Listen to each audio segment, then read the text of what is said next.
Okay sir.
Atul.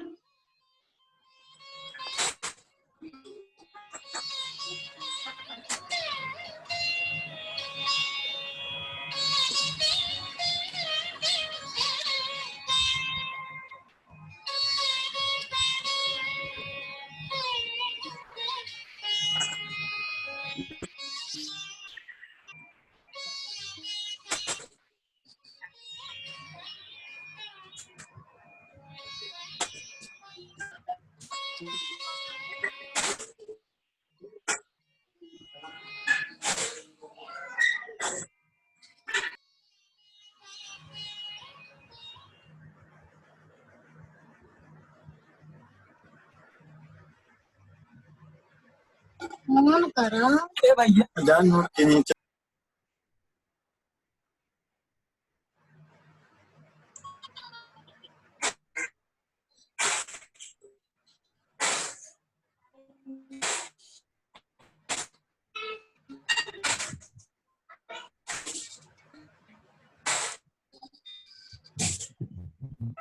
सभी छात्रों का वेलकम।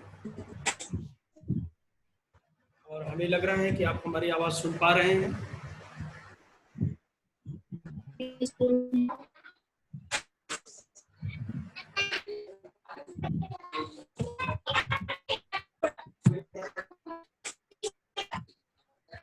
सभी का बहुत बहुत अभिनंदन।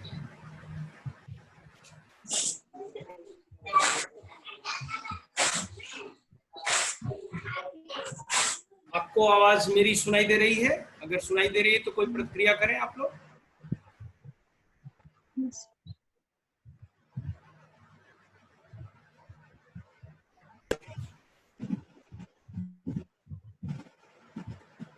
हेलो। हाँ बोले, आप सब बोल सकते हैं अभी थोड़ा देर के लिए। मैं सबको वाच कर लूं, जो लोग भी हैं। आपकी आवाज मुझे सुनाई दे रही है आप सबकी।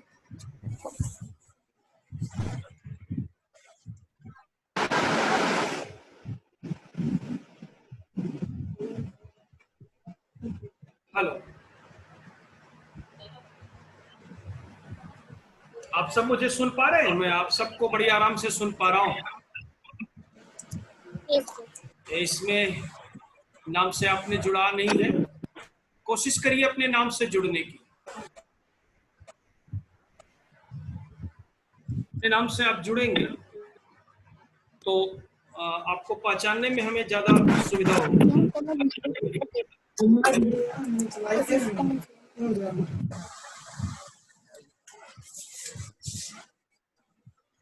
कुछ लगता है मुझे मेरी आवाज नहीं मिल पा रही है, इसलिए आप लोग बताएं।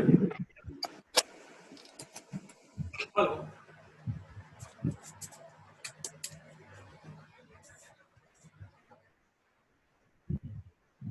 ठीक है, वेरी गुड। सब लोग अपने अपने मोबाइल नाम से जुड़े हैं। रेडमी सबके पास रेडमी मोबाइल है नहीं? जब भी ऑनलाइन जुड़ते हैं तो यहाँ आपको रिनेम करने का ऑप्शन आता है। देखिए, जैसे ये आप अपने यहाँ क्लिक करेंगे तो यहाँ रिनेम का नाम ऑप्शन आएगा। यहाँ जब देखिए आपको रिनेम का ढेर सारा ऑप्शन आ रहा है, तो यहाँ एक रिनेम का ऑप्शन है, आप अपने नाम को रिनेम कर सकते हैं। जैसे मैं अपने नाम से जुड़ा हूँ यहाँ भी और यहाँ भी, मैं 2 स्क्रीन से जुड़ा हूँ। तो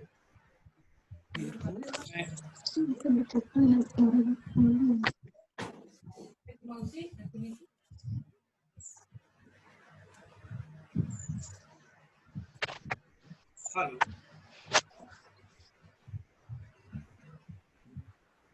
कुछ प्रॉब्लम है कि मुझे भैया बुलावा आया है। Hello hello. हाँ, मैं अब आपकी आवाज सुन पा रहा हूँ और मुझे मेरी आवाज भी मिल रही है। बहुत जल्दी मैं आपके पास वापस आ रहा हूँ। Just a minute. ये देखिए मेरी वीडियो अब आपके सामने प्ले हो रही है। ओके, सारे बच्चों को बहुत बहुत धन्यवाद, बहुत बहुत स्वागत। थोड़ी देर में। जैसे देखिए मानू कशौधन अपने नाम से जुड़े हैं, तो कोशिश करिए आप अपने नाम से जुड़ने का। बहुत बहुत सबको धन्यवाद और सबका बहुत बहुत स्वागत। वेरी गुड बेटा। मानू जी, आपको बहुत दिन के बाद देख रहे हैं, आप सब अच्छे हैं ऐसा मैं महसूस कर पा रहा हूँ। पेंडेमिक है, ये चरण ऐसा है, आपको बड़ी सावधानी रखनी पड़ेगी ऑनलाइन क्लास के लिए। पहली सावधानी ये है कि अपने माइक को ऑफ करना पड़ेगा। माइक का ऑप्शन है, आप अपने अपने माइक को ऑफ कर लीजिए सब लोग।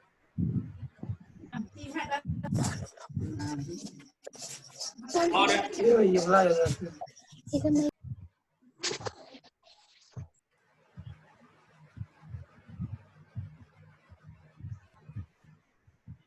सब लोग अपने अपने माइक को ऑफ कर लें तो मेरी आवाज आपको बेहतर सुनाई देगी।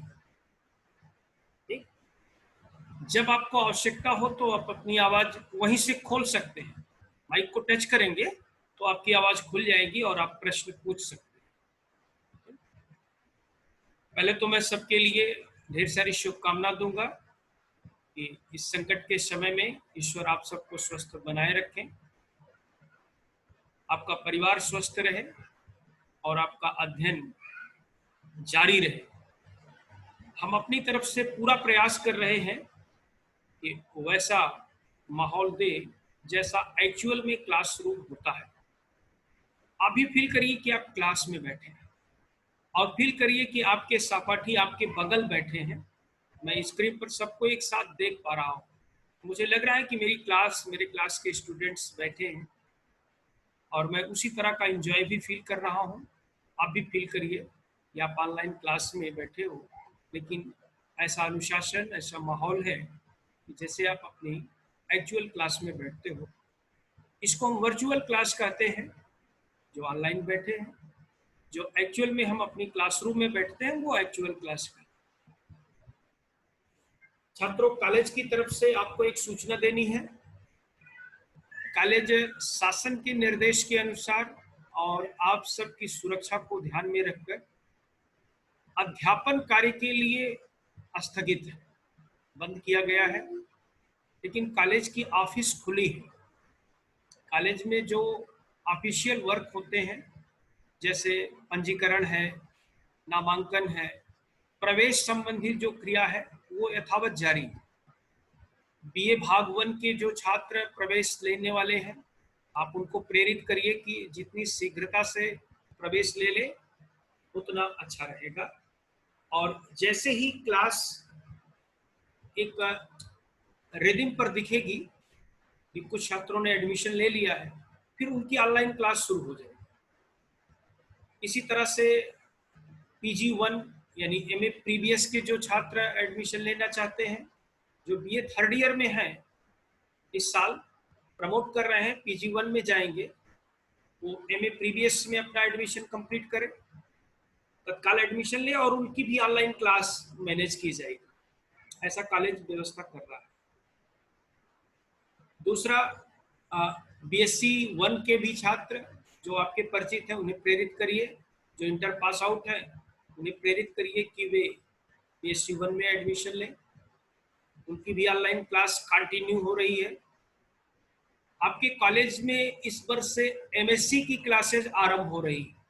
ये आपके लिए बड़ा ही ऑनर है, गौरव है कि आपके कॉलेज में MSc की क्लासेज इस साल से शुरू हो रही हैं। तो जो BSc पास आउट हैं या जो प्रमोट होने जा रहे हैं, उन्हें भी प्रेरित करिए कि MSc में एडमिशन लें। आपके कॉलेज में MCOM की क्लासेज इस साल से शुरू हो रही है। तो जो BCom क्वालिफाई कर रहे हैं, प्रमोट हो रहे हैं, उन्हें भी प्रेरित करिए कि वे BCom में एडमिशन लें। इस तरह से एडमिशन की एक कॉलेज की तरफ से सूचना है, मैं आपको दे रहा हूँ। आप कॉलेज के राजदूत हैं, आप कॉलेज के चलते फिरते राजदूत हैं, आप एम्बेसी हैं, आपका घर ही कॉलेज की एम्बेसी है।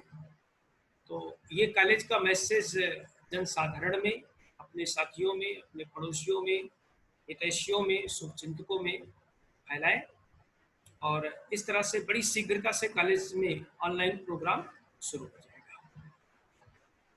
आपके हाथ में कलम कॉपी होनी चाहिए। देखिए मैं अपने हाथ में कलम लिया हूँ, बगल में कॉपी भी है। ओके, वेरी गुड बेटा मानो, हाँ आप अच्छे हो, ईश्वर करे आप सब अच्छे बने रहो। जो जो महत्वपूर्ण बातें हैं आप उसे पॉइंट आउट करते चलो। ठीक? हमारे पास ब्लैक बोर्ड नहीं है, लेकिन हम इस 2 स्क्रीन से आपसे बात कर रहे हैं। आप देखिए पैरेलल मेरी 2 स्क्रीन आपके सामने लगी हुई है। तो एक स्क्रीन को मैं ब्लैक बोर्ड की तरह से इस्तेमाल करूंगा और एक स्क्रीन से आपसे इंटरेक्ट हो जाऊंगा, एक पार्टिसिपेंट्स के रूप में, एक टीचर के रूप में आपके साथ। ठीक? आप सब बीए फाइनल में प्रमोट हो चुके हैं, ऐसी शासन की नीति है। और मूल्यांकन होता तो वो और अच्छा होता। मूल्यांकन हुआ है, मूल्यांकन हुआ है और मैंने भी इस वर्ष मूल्यांकन किया है। एक आध 2 छात्रों को छोड़ करके बाकी सबको पास किया है। तो बड़ी संख्या में छात्र पास भी हुए हैं। आपके नंबर्स भी आने चाहिए, वो भी हमारे लिए देखने की चीज़ होगी, अच्छी चीज़ होगी। आपने मेहनत से पढ़ा है तो आपको मार्कशीट भी मिलनी चाहिए, अच्छी मार्कशीट मिले। आप सब 3rd ईयर में जाएंगे, 3rd ईयर का अपना सिलेबस है। मैं अपने विषय की बात करूं, प्राचीन इतिहास की, तो उसमें आपको इस वर्ष 3 पेपर देने होंगे। 3rd ईयर में, 1st ईयर और 2nd ईयर में प्राचीन इतिहास का 2 पेपर होता है और 3rd ईयर में 3 पेपर। एक पेपर राजनीति विज्ञान, राजनीति इतिहास का होगा, पॉलिटिकल हिस्ट्री, जिसमें दक्षिण भारत का इतिहास पढ़ा जाएगा। ये इतिहास अभी आप नहीं पढ़े हैं तो वो पढ़ा जाएगा। दूसरा पेपर होता है वर्ल्ड सिविलाइजेशन, विश्व की संस्कृतियां, विश्व की सभ्यताएं, वो होता है। तीसरा पेपर होता है आर्ट एंड कल्चर। ये बड़ा इंटरेस्टेड पेपर होता है और मैंने बहुत सोच समझ करके इसी पेपर से शुरू करने का प्रयास किया है। पिछले साल मैंने आर्ट और आर्किटेक्ट का पेपर, कला और कल्चर का पेपर पढ़ाया था। इस साल मैं वर्ल्ड सिविलाइजेशन पढ़ाने के मूड में था, लेकिन अब ऑनलाइन शुरू हो रहा है क्लास, तो इसलिए पहले मैंने वर्ल्ड कल्चर को न लेकर आर्ट और कल्चर को लेने का प्रयास किया है। आप देखें, आप सब चलें मेरे साथ, देखें कि कला और संस्कृति क्या होती है, उसका क्या अध्ययन करते हैं। सबके माइक म्यूट रहेंगे। आप को जब आवश्यकता रहेगी तो आप मुझे आवाज़ दे सकते हैं। अपना माइक खोलेंगे और माइक खोल करके आवाज़ दे सकते हैं। एज ए टेस्ट, आप अंजलि जी जुड़ गई हैं तो आप अपना माइक नहीं जोड़ पा रहे हो बेटा, आपको कोई आवाज़ नहीं सुनाई दे रही है। मैं बता रहा हूँ माइक से कैसे जुड़ते हैं। जब आप जूम को खोलते हो तो माइक का आइकन आता है, उसी के ऊपर आता है ऑडियो इंटरनेट, एक आइकन बन के आता है, उसी को टच कर दीजिए तो आ जाएगा। जैसे ही आप ऑडियो आइकन को टच करेंगे आपको आवाज मिलनी शुरू हो जाएगी। मैं देख रहा हूँ कई लोग ऑडियो से नहीं जुड़ पाए हैं, तो यदि कोई असुविधा हो रही है तो आप बैक जाओ, यानी क्विट कर जाओ और फिर से जुड़ो। उसी लिंक को फिर से क्लिक कर दोगे तो आप जुड़ जाओगे। और जुड़ने के बाद आपको ऑडियो के लिए ऑडियो का ऑप्शन चूज करिए, बस टच कर दीजिए, आ जाएगा। कभी कभी इंटरनेट ऑडियो लिख कर आता है, उस पर टच कर दीजिए, आ जाएगा। ऐसा भी हो सकता है कि आप लीड लगाओ, जैसे मैंने लीड लगा रखी है, तब भी आपको आवाज मिलेगी, और बिना लीड के भी आवाज मिलती है। सिस्टम की आवाज आपको मिलेगी। माइक में इतनी आवाज होती है कि आपको आवाज मिलेगी। वेरी गुड बेटा, आपको कुछ क्वेश्चन पूछना है तो आप अपनी आवाज खोल करके क्वेश्चन पूछ सकते हैं। मैंने ऑप्शन दे रखा, आपको अलाउ किया है कि कोई भी व्यक्ति अपनी आवाज खोल सकता है। ठीक, जब मुझे डिस्टर्ब होगा तो मैं सबकी आवाज बंद कर दूंगा। हाँ, अंजलि जुड़ी तो हो बेटा, लेकिन तुम्हें तो कोई आवाज ही नहीं सुनाई दे रही होगी। बस तुम्हें केवल वीडियो दिखाई दे रहा है, आवाज नहीं सुनाई दे रही। कोशिश करो फिर से क्विट हो जाओ, और क्विट होने के बाद ऑडियो से जुड़ो। मैं चलता हूं फिर स्क्रीन शेयर की तरफ, देखता हूं कि आज का लेसन क्या है। तो देखो बच्चों, आज का लेसन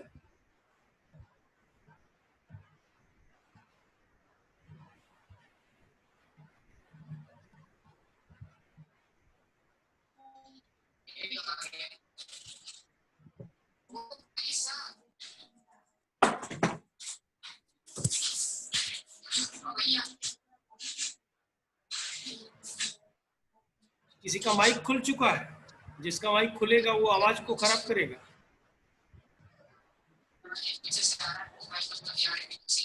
बहुत सारे लोगों का माइक खुला है। मैं अब ऐसा करता हूँ, सबके माइक को ऑफ कर देता हूँ।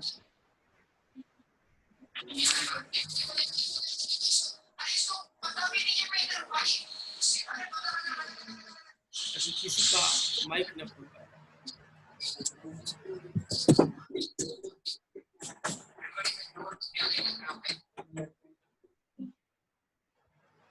अब सारे माइक ऑफ हो चुके हैं, कोई अपना माइक खोल नहीं सकता है, क्योंकि मुझे डिस्टर्ब लग रहा था। ठीक, 2-4 लोग माइक से नहीं जुड़ पाए हैं, कोई बात नहीं, प्रयास करिए आप सब माइक से जुड़ जाइए। जो अपनी क्लास की तरफ चलते हैं, आज का लेसन क्या है उसको देखने का प्रयास करते हैं। आज का क्लास हम लोग शुरू करेंगे कला और संस्कृति से।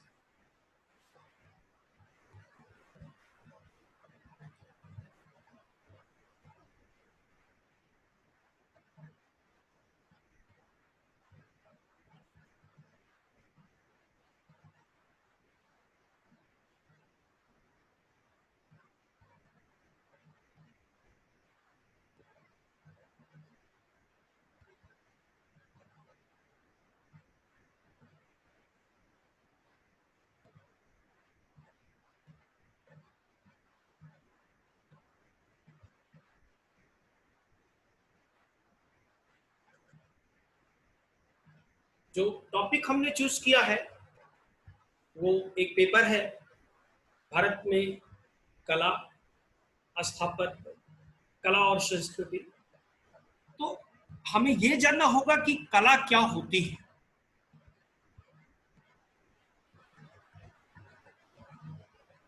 पहले हम इस चीज को जान लें कि कला क्या होती है, उसके बाद हम धीरे धीरे आगे बढ़ेंगे। तो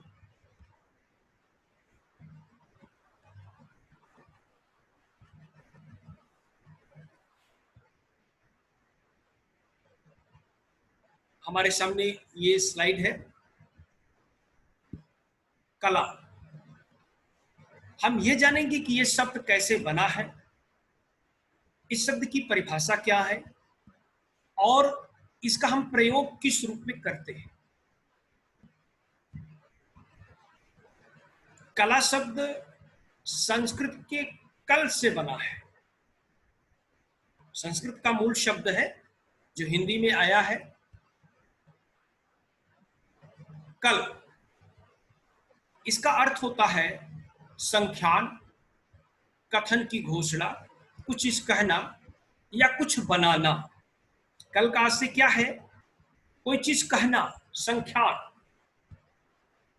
किसी कथन की घोषणा या किसी चीज की रचना करना। अंग्रेजी में से कहेंगे टू डू यानी कुछ करना, मेक कुछ बनाना, एक्म्प्लिश कुछ रचना करना। इसी शब्द को लैटिन भाषा में अर्श कहा जाता है।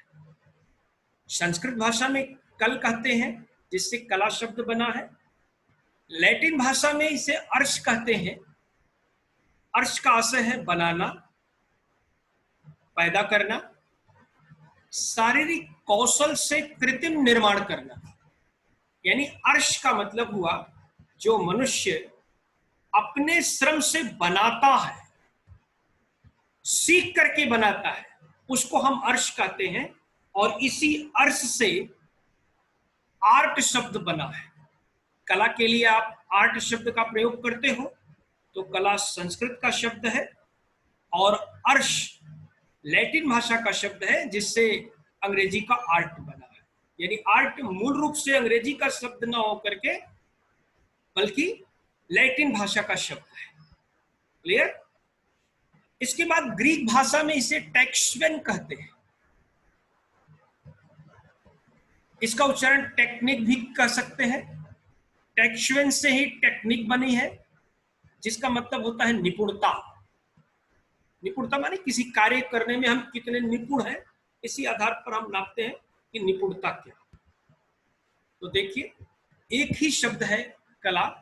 संस्कृत में इसे कला, हिंदी में कला, जो मूल संस्कृत से आया हुआ शब्द है। लैटिन भाषा में इसे अर्श, और जिससे बना है आर्ट। फिर ग्रीक भाषा में इसे टेक्विन, इसी से टेक्नोलॉजी बनी है। तो टेक्नोलॉजी ग्रीक भाषा का शब्द है, आर्ट लैटिन भाषा का शब्द है, और कला संस्कृत भाषा का शब्द है। तो एक ही चीज के लिए हमने 3 प्राचीन भाषाओं को देखा कि किस तरह से ये शब्द बने हैं। आर्ट, टेक्निक और कला, इनके अपने अपने अर्थ हैं। रचना करना, शारीरिक कौशल से निर्माण करना, या निपुणता लाना। इतने सारे शब्द हैं। इतने सारे शब्दों का हम निष्कर्ष क्या निकालें? इतने सारे शब्दों का निष्कर्ष क्या निकालें? तो निष्कर्ष क्या निकलता है? कला मानव की रचना है। किसकी रचना मानी जाएगी? मनुष्य की रचना मानी जाएगी। और कैसी रचना मानी जाएगी? कला मानव को आनंद प्रदान करने वाली रचना मानी जाएगी। यानी ऐसा निर्माण जो मनुष्य को आनंद प्रदान करे। संस्कृत में इसे कहा गया कम आनंदम लाती इति कला, यानी जो आनंद ले आए वह कला है। कम आनंदम लाती इति कला, ऐसी रचना जो मानव के जीवन में आनंद उत्पन्न करे वह कला है। तीसरा निष्कर्ष निकला कि कला शारीरिक कौशल से प्राप्त होने वाली निपुणता है। यानी कला एक ऐसी चीज है जिसे हम सीख सकते हैं और सीख करके उसमें निपुण हो सकते हैं। तो कला के संदर्भ में 3 निष्कर्ष निकला। नंबर 1, मनुष्य की रचना होनी चाहिए। नंबर 2, मानव को आनंद प्रदान करने वाली रचना होनी चाहिए। और नंबर 3, शारीरिक कौशल से प्राप्त होने वाली निपुणता होनी चाहिए। शारीरिक कौशल माने हम अपने श्रम से, अपने शारीरिक ज्ञान से उसमें निपुणता प्राप्त कर सकते हैं। कोई भी कर सकता है जो कार्य करे। तो 3 निष्कर्ष कला के बारे में दिखाई दे। अगले चैप्टर्स का प्रयोग करें। अगर हम शब्द के रूप में देखें तो कला शब्द का पहली बार प्रयोग हमें ऋग्वेद में मिलता है। आप सब जानते हैं ऋग्वेद पूरे विश्व का सबसे प्राचीन ग्रंथ है, उसी में कला शब्द का प्रयोग मिलता है। इसके बाद यजुर्वेद में मिलता है, अथर्ववेद में मिलता है। यानी कला शब्द का प्रयोग भारत में, पूरी दुनिया में बड़े प्राचीन काल से होता चला है। विश्व का जो पहला लिखित ग्रंथ है ऋग्वेद, उसी में कला शब्द है, लेकिन वहां कला का प्रयोग शिल्प के रूप में हुआ है। शिल्प माने ऐसी बनावट जो मानव जीवन में जीविका ले आए, धन ले आए। शिल्प का संबंध आनंद से कम, जीविका से ज्यादा है। शिल्प भी श्रम से बनाई जाती है, कुशलता से बनाई जाती है। कला भी श्रम से, कुशलता से बनती है। कला का संबंध आनंद से है और शिल्प का संबंध जीविका से। पहली बार इसका प्रमाणिक प्रयोग, यानी जिस रूप में आज हम कला को मानते हैं, उस रूप में पहली बार इसका प्रयोग भरत के नाट्य शास्त्र में मिलता है। भरत एक मुनि है, एक ऋषि हैं। उन्होंने एक पुस्तक लिखी, उसका नाम है नाट्य शास्त्र। तो भरत के नाट्य शास्त्र में लिखा है, उसमें कला के विविध रूप बताए गए हैं, सोपान बताए गए हैं। यजुर्वेद में हमें 64 कलाओं का एक साथ उल्लेख मिलता है। यानी प्राचीन भारत में कितनी कलाएं विकसित थी? 64 कला। यानी मानक रूप से अगर हम कलाओं की बात करेंगे तो कला के कितने प्रकार माने जाएंगे? 64। कामसूत्र गुप्त काल की रचना है, इसका लेखक वात्स्यायन माना जाता है। तो कामसूत्र में भी 64 कलाओं का उल्लेख हमें मिलता है। तो इस तरह से हम क्या देख पा रहे हैं कि 64 कलाएं प्राचीन काल से ही भारत में चली आ रही। उनमें से अनेक नाम है, कहीं चित्रकला है, कहीं नृत्य कला है, कहीं लेखन कला है, कहीं सज्जा कला है, कहीं वास्तु कला है, कहीं पुस्तक कला, अनेक प्रकार की कलाएं। इन सबको आप नोट करते चलेंगे। अब अगर इतिहास में चले, जो हमारा प्रयोजन है, तो हम इतिहास में मनुष्य का अध्ययन करते हैं, सीधा सा प्रश्न है, इतना सब जानते हैं। और मानव का जो विकास है वो कई चरणों में हुआ है, इसको भी आप जानते हैं। अगर हम हथियारों के प्रयोग के आधार पर मानव के विकास को बताएं कि मानव का विकास कितने चरणों में हुआ है, तो 4 चरण हमारे सामने दिखाई देते हैं। कौन कौन? पाषाण काल, ताम्र पाषाण काल, कांस्य काल और लौह काल। ऐसा समय जब मनुष्य पत्थर के हथियारों का प्रयोग करता था तो पाषाण काल, जब तांबे और पत्थर दोनों के हथियारों का प्रयोग किया तो ताम्र पाषाण काल, जब कांसे के हथियारों का प्रयोग किया तो कांस्य काल, और जब लोहे के हथियारों का प्रयोग किया तो वह लौह काल के नाम से जाना। ये हथियारों के प्रयोग के आधार पर हम मानव जीवन को बांट रहे हैं। क्लियर? अगर लेखन के आधार पर और अध्ययन के आधार पर बांटने का प्रयास करें तो इसे हम कितने रूपों में बांट सकते हैं? 3 चरणों में बांट सकते हैं। मानव जीवन का वह चरण जब मनुष्य को लिखने का ज्ञान नहीं था, उसने अपने जीवन से संबंधित कोई लिखित सामग्री नहीं प्राप्त की है, फिर भी हम उसका अध्ययन करते हैं उसके द्वारा छोड़ी गई वस्तुओं के माध्यम से, यानी यह अलिखित विवरण है। एक ऐसा समय है जब मनुष्य लिखने पढ़ने का ज्ञान तो रखता है किंतु अभी तक उसे पढ़ा नहीं गया है, एक यह भी चरण है। तीसरा चरण यह है कि जब मनुष्य लिखना जानता था और उसके द्वारा लिखी गई बातों को आज हम पढ़ सकते हैं। तो इस तरह से हम देखें तो इतिहास को 3 भागों में बांट लेते हैं: pre historic period, proto historic period और हिस्टोरिक पीरियड। प्री हिस्टोरिक का मतलब ऐसा समय जब मनुष्य के अध्ययन के लिए कोई भी लिखित साक्ष्य हमारे पास नहीं, सारा अलिखित है। प्रोटो हिस्टोरिक का मतलब कि ऐसा समय जब हमारे पास किसी प्रकार का लिखित साधन है किंतु आज का मनुष्य उसे पढ़ नहीं पाया है। तीसरा समय हिस्टोरिक पीरियड है, एक ऐसा समय जब मनुष्य लिखना जानता था और उसके बारे में पहली बार हम लिख करके सीख सकते हैं कि वो मनुष्य क्या है, उसका अध्ययन कैसे। तो इस तरह से हम देखते हैं मानव विकास के 3 चरण हैं। किस आधार पर? लेखन और अध्ययन के आधार पर, प्रोटो हिस्ट्री, प्री हिस्ट्री और हिस्ट्री। यानी अगर हम भारत के इतिहास में कला और संस्कृति का अध्ययन करें, कला का अध्ययन करें, तो सबसे पहले हमें प्री हिस्ट्री का अध्ययन करना पड़ेगा, बाद में प्रोटो हिस्ट्री आएगी और सबसे लास्ट में हिस्ट्री आएगी। जो इतिहास पढ़ते हैं वो जानते हैं कि 3 चरण होगा, और जो इतिहास नहीं पढ़ते उनके लिए सिर्फ यही माने रखता है, वो हिस्ट्री को सब चीज मानते हैं, वही एक हिस्ट्री मान करके करना नहीं। हमारे लिए 3 चीजें हैं। तो सबसे पहले हम क्या पढ़ेंगे? प्री हिस्टोरिक पीरियड में कला क्या है। तो देखिए आपके सामने एक वॉल खुल करके दिखाई दे रही है। जैसे समझिए कि आपका ब्लैक बोर्ड है, आपको दिखाई दे रहा है, मुझे भी दिख रहा है, अच्छा सा ब्लैक बोर्ड बना हुआ है। अंग्रेजी में प्री हिस्ट्री कहते हैं, प्री हिस्टोरिक पीरियड कहते हैं, हिंदी में इसे प्राक ऐतिहासिक काल कहते हैं। तो चाहे प्रागैतिहासिक काल कहें चाहे प्रीहिस्ट्रिक काल कहें, दोनों बात बराबर है। इस शब्द का पहली बार प्रयोग 1851 में हुआ,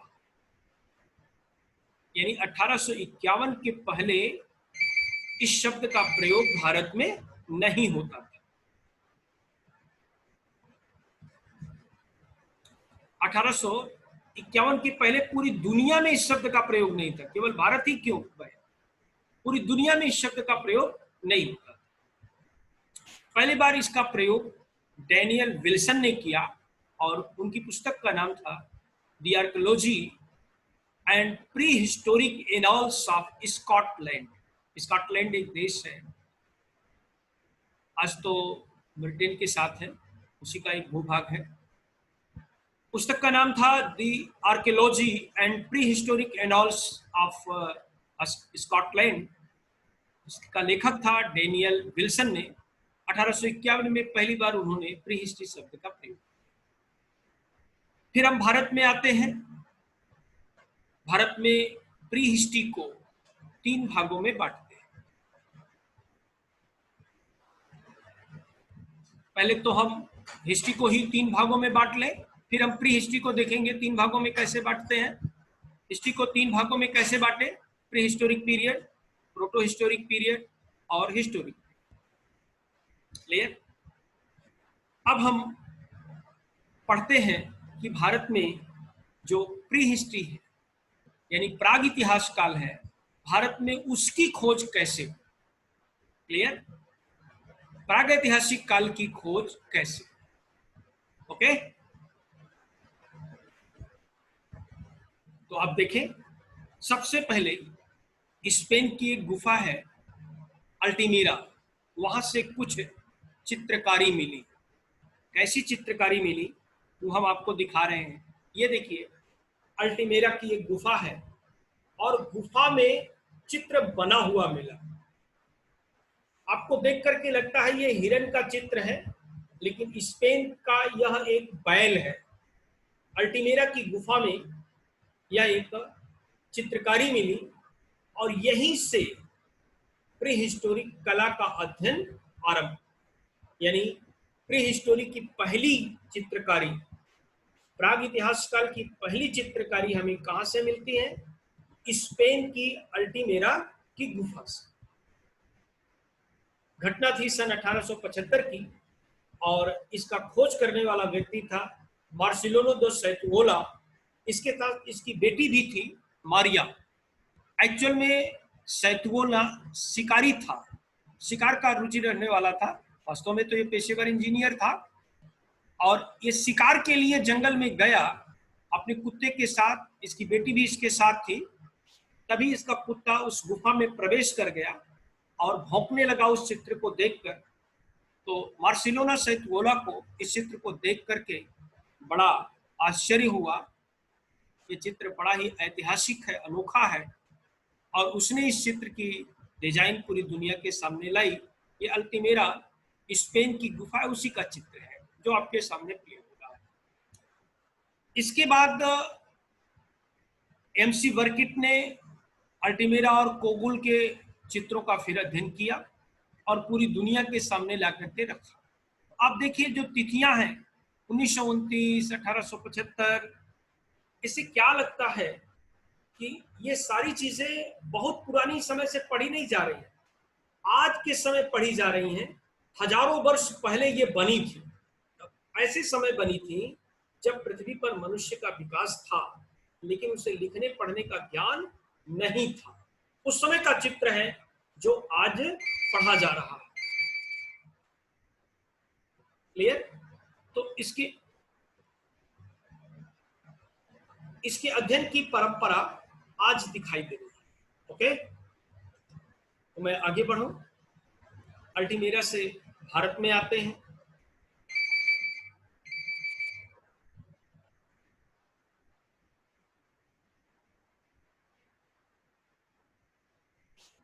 अल्टीमेरा से भारत में आते हैं, देखते हैं भारत में क्या स्थिति है, कैसे ये पढ़ाई होती रही, इनको कैसे पढ़ा जाने लगा।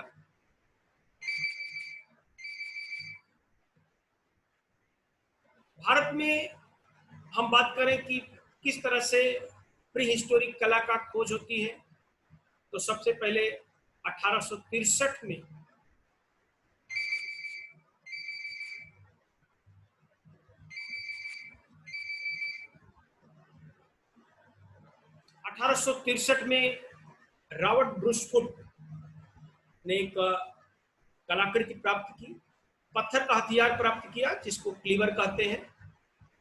वो मांस को चीरने वाला हथियार था। फिर आगे चलकर विलियम किंग्स ने एक कुल्हाड़ी प्राप्त की जिसे हैंड एक्स कहा गया, हाथ की कुल्हाड़ी। लेकिन इसे हम चित्रकारी नहीं मानते, एक प्रकार का शिल्प है। भारत में चित्रकारी की पहली खोज एक गुफा से हुई। उस गुफा का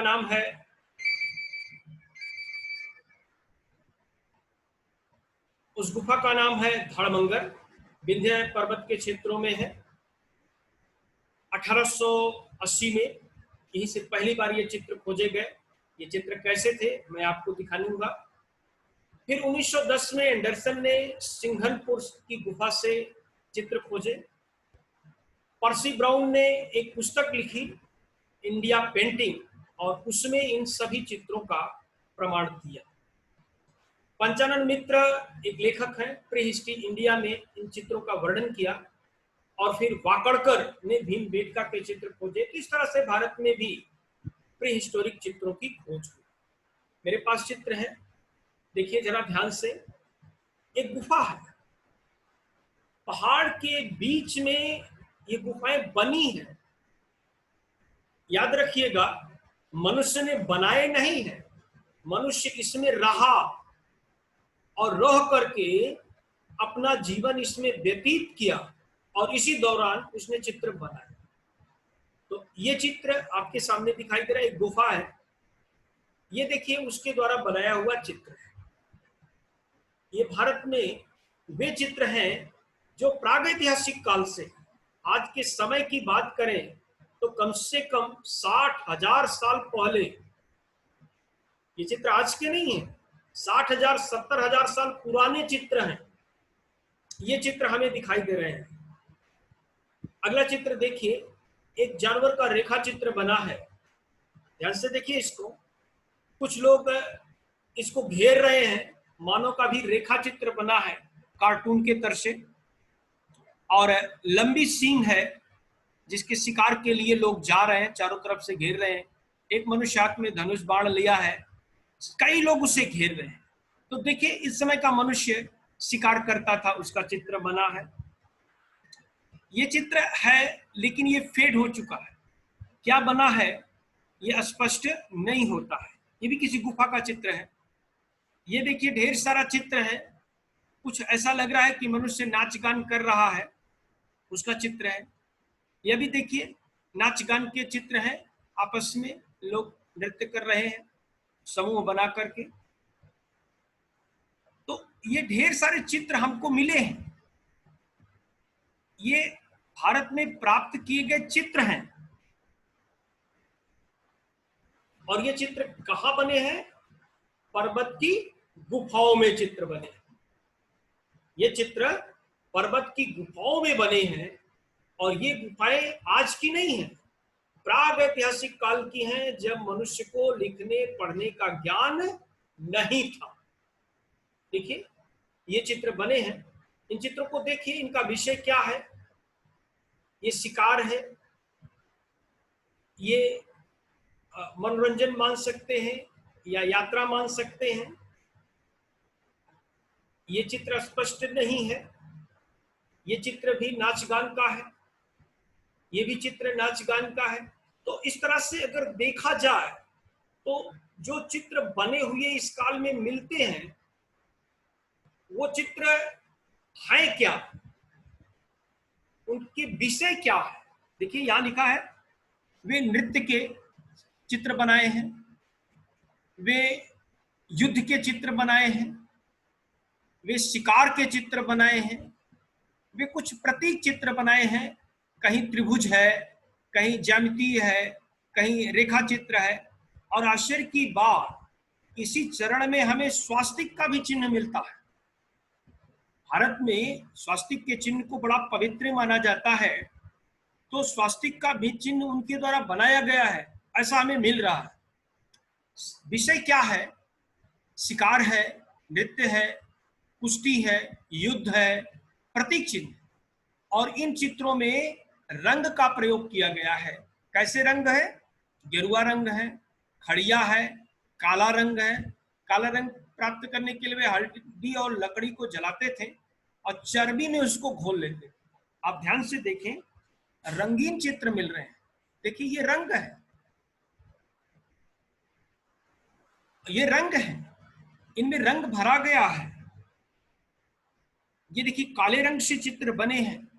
तो इस तरह से हम देख रहे हैं कि रंगों का प्रयोग है, गेरुआ, खड़िया, काला रंग और चर्बी में घोल करके इनको तैयार किया गया। ये चित्र कहाँ मिले हैं?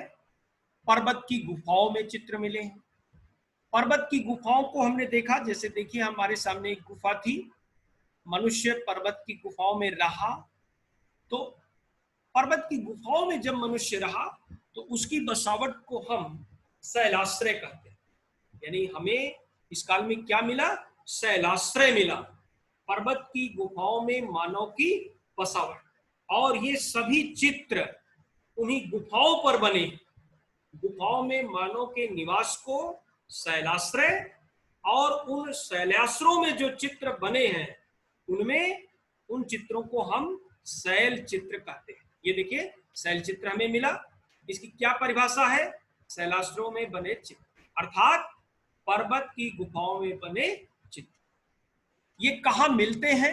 मिर्जापुर में मिलता है भारत में, होशंगाबाद में मिलता है, आदमगढ़ में मिलता है, भीमबेटका में मिलता है, पंचमढ़ी में मिलता है, रायगढ़ में मिलता है, सिंघनपुर में मिलता है, धड़मंगर में मिलता है।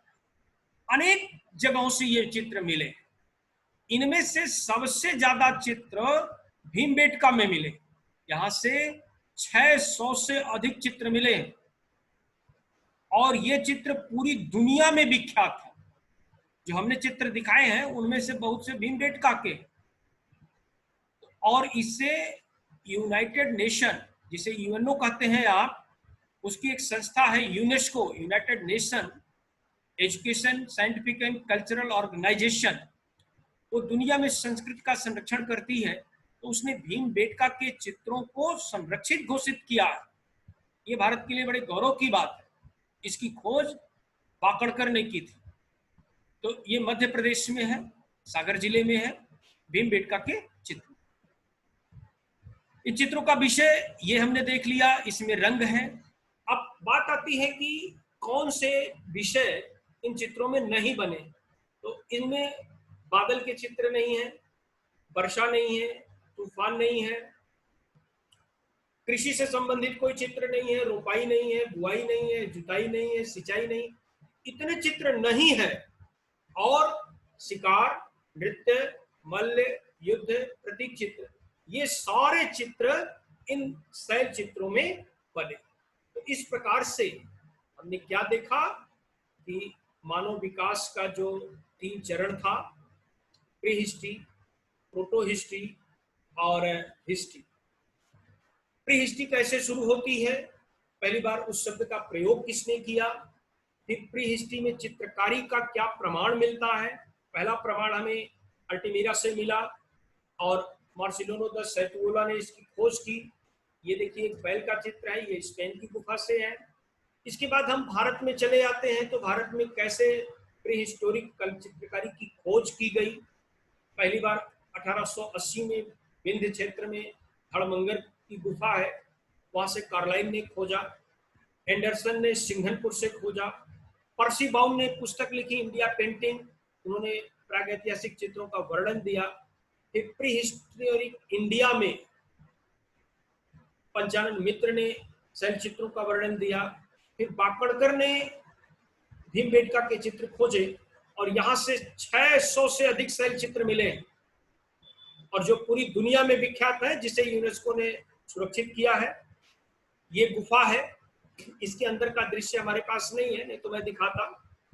इसके अंदर में ये चित्रकारी मिलती है। ये देखिए भिन्न भिन्न प्रकार की चित्रकारियां हैं।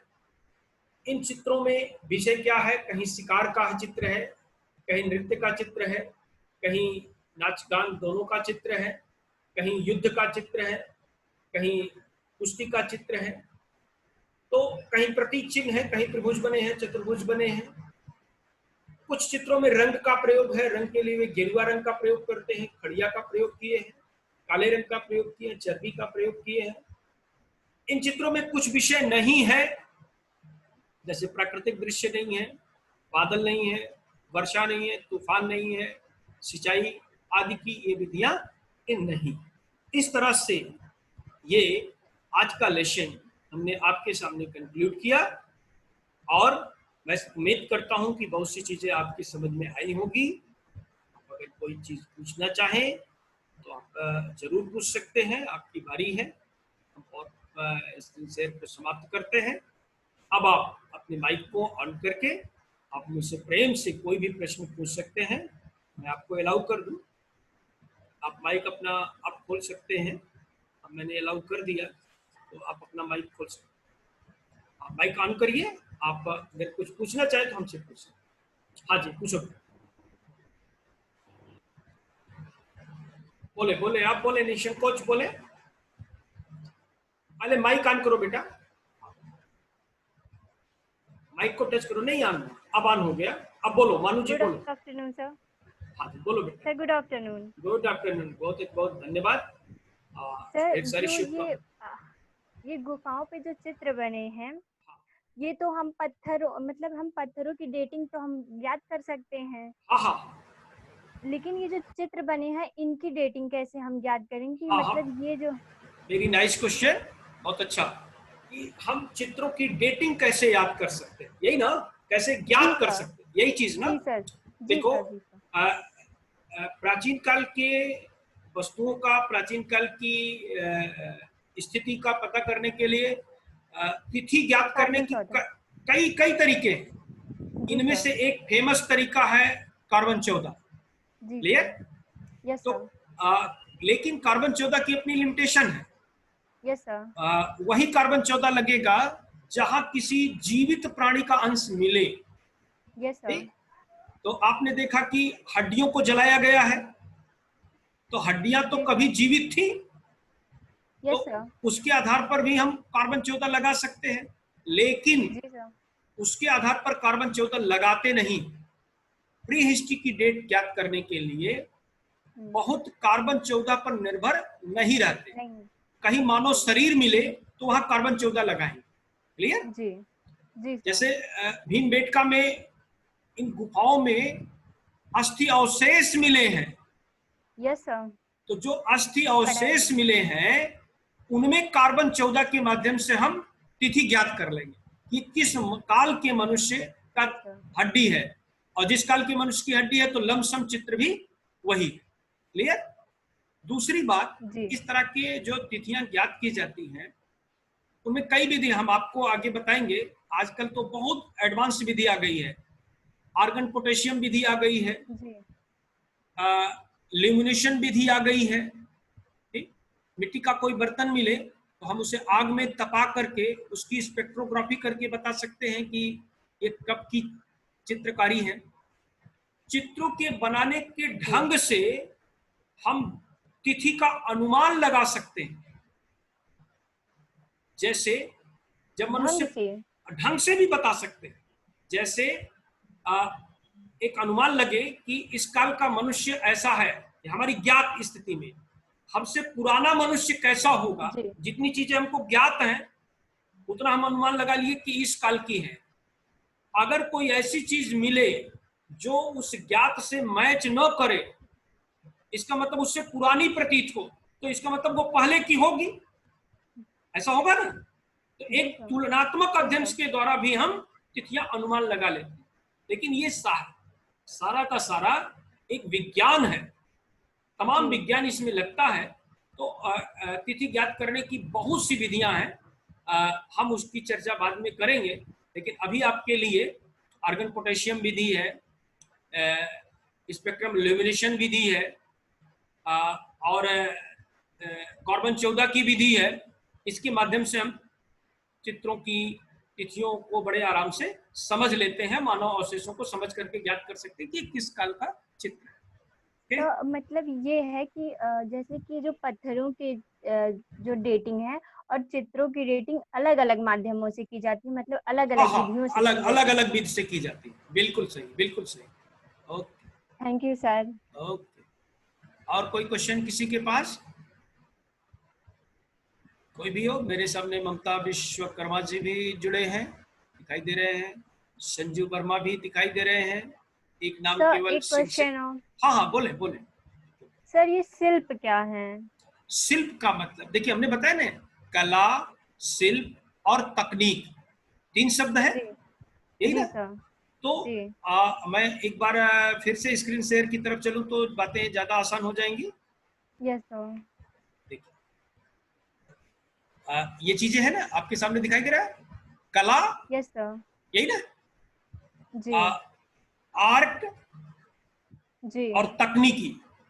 ओके। जी अब कला संस्कृत भाषा का शब्द है, इसका जी क्या क्या अर्थ हो सकता है? कथन करना, रचना करना, संख्यान करना। लैटिन भाषा में आर्ट शब्द है, ठीक। जी इसका क्या क्या अर्थ होता है? बनाना, पैदा करना, शारीरिक कौशल से कृत्रिम निर्माण करना। और टैक्सन या टैक्सवेन ग्रीक भाषा का शब्द है, इसका अर्थ होता है निपुणता, ठीक।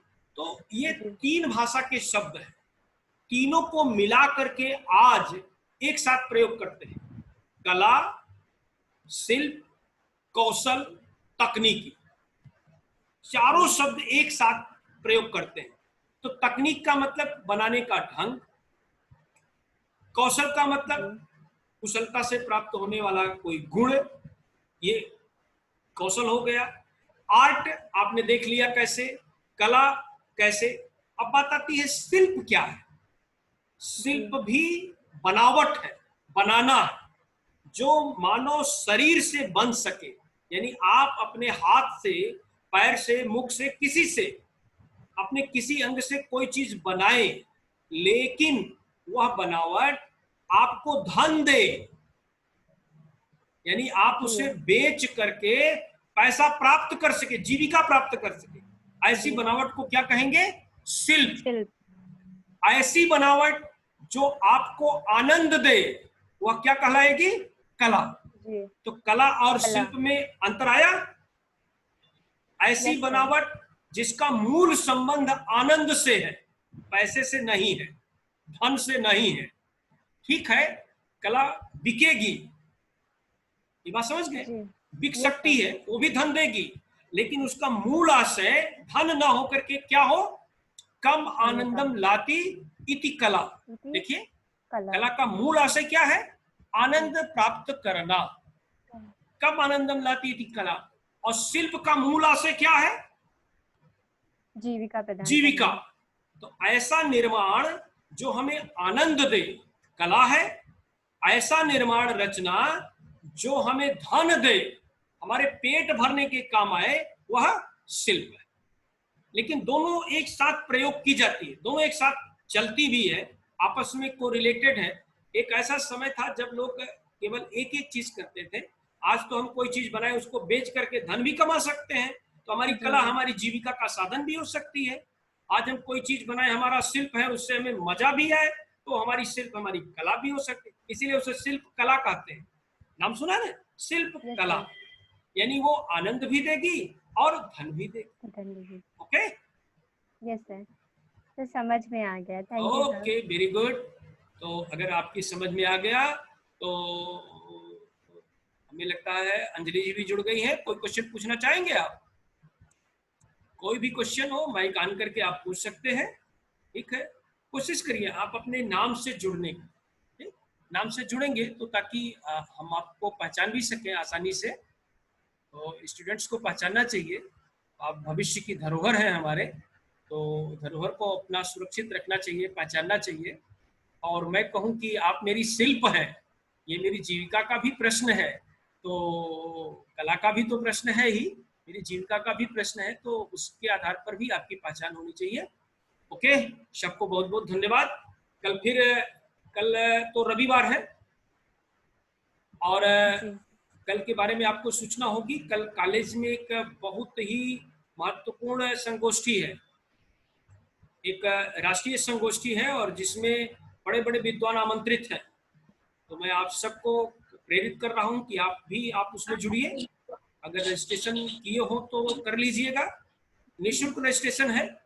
अगर आप ना कर पाए हो तो जरूर कर लीजिएगा। अभी आज रजिस्ट्रेशन खुला रहेगा शाम तक, शाम को बंद होगा, तो उसमें भी जुड़िएगा और बड़े आराम से आप उसमें जुड़ करके सीखिएगा कि कैसे ऑनलाइन पढ़ाई की जाती है, ऑनलाइन कोर्स का मटेरियल कहाँ से मिलेगा, ये सारी चीज। उसके विषय का नाम ही है uses of e sources and digital learning, the need of time. समय की मूल आवश्यकता क्या है कि हम इलेक्ट्रॉनिक स्रोतों से किताब पढ़ने और खरीदने के लिए दुकान पर जाना पड़ेगा, तो अभी तो दुकानें बंद है और जाना रिस्क है। तो कैसे हम ऑनलाइन मटेरियल पा सकते हैं, कैसे हम उनको अध्ययन में ला सकते हैं, कैसे उनसे अपने ज्ञान का बढ़ाव कर सकते हैं, ये सब सीखने के लिए कल आप सब जुड़े। ओके, सबको बहुत बहुत धन्यवाद, बहुत बहुत थैंक यू सर। साधुवाद। थैंक यू बेटा।